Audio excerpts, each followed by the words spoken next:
You're watching WJLA 24/7 News. Good Morning Washington. On your side. Well, the Attorney General was a no-show Thursday on Capitol Hill, and Democrats are fuming. What is deadly serious about it is the Attorney General of the United States of America was not telling the truth to the Congress of the United States. That's a crime.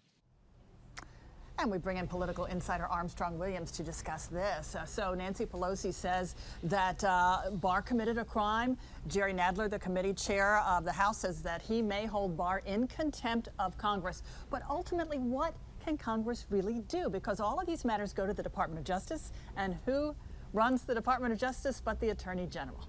The Attorney General is a very powerful person in the world. And this is why his spokesperson sent out a scathing follow-up to Nancy Pelosi about being irresponsible and making that kind of statement. It is obvious that the president and his Attorney General are on the same page.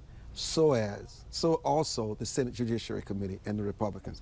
The Democrats, even if they believe in their hearts of hearts that this president obstructed justice, there is nothing they can do except what you just saw with Speaker Pelosi. Talk, further malign the president. But to talk about impeaching the Attorney General, Trump has to be loving this because the attention is not on him. The Democrats must get to the point where their best scenario, if they want to oust this president, is to defeat him in the November 2020 election. That is the only option that they have. And you mentioned that the president and the Attorney General are on the same page. That was so clear yes. When William Barr testified before the Senate Judiciary hearing earlier this week. But is this the Attorney General now that the president has always wanted? Because we all know he railed forever against Jeff Sessions. No, this is who William Barr truly is. It's not about the fact that he's trying to cover or protect the president. This is actually what he believed. When he was testified in terms of the hearings to approve him as the Attorney General, he said that he felt that Mueller had no jurisdiction and that this investigation should have never happened. The Democrats heard it, they shivered, but they decided to still give him a pass. This is who Barr is. This has been his record and his history throughout his tenure as Attorney General in the past and working at the Department of Justice. You have a man operating on principle. That's what makes him different. He's not being fed by the White House because the White House does not understand the law and the history. It's no different than Fast and Furious. The same thing happened with Obama. They tried to do the same thing with Eric Holder. They tried to censor him.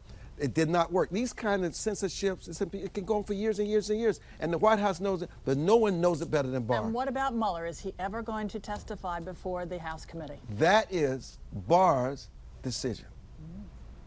What if Mueller were to leave office, leave the DOJ? Would he then be free to testify if he so wanted? There's a lot of respect between Barr and Mueller. The only thing that Mueller wrote was the fact that he did not interpret the findings in his 4-page summary the way he felt he should have. But you better believe they're on the same page. All right. Yes. Thank you so much, Armstrong Williams. And you can catch the Armstrong Williams Show. It's every Saturday morning at 10:30 right here on WJLA 24/7 News. And as we go to break, our number of the day, it was 56 years ago today that Bill Connor unleashed dogs and fire hoses on African-American school children in Birmingham, Alabama. In the weeks that followed, President John F. Kennedy pledged to preserve order, sending military forces to the area.